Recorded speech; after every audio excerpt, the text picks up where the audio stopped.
নমস্কার, আজ আমি চালের আটার রুটি তৈরি করছি। গ্যাস জ্বালিয়ে আমি কড়াইটা বসিয়ে নিয়েছি। তাতে আমি হাফ লিটারের মতো জল দিয়ে দিচ্ছি। আমি পরিমাণ মতো নুন। জলটা ভালো করে আমি ফুটিয়ে নেব। জলটা ভালো করে ফুটিয়ে আমি এতে আমি কাইটা তৈরি করব। দেখুন জলটা ফুটছে, এতে আমি দিয়ে দেবো চালের গুঁড়ো।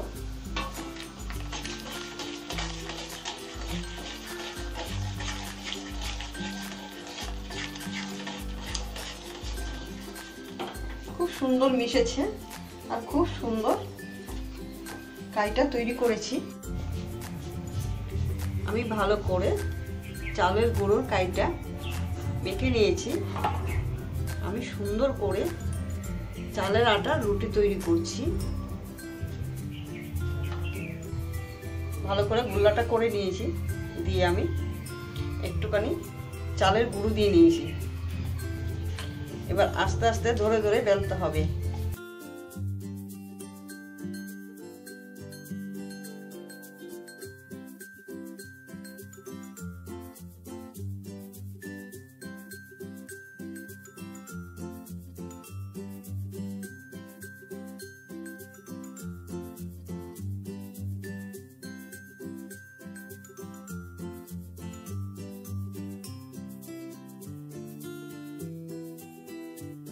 গ্যাসটা জ্বালিয়ে আমি একটা তাওয়া বসিয়ে নিয়েছি।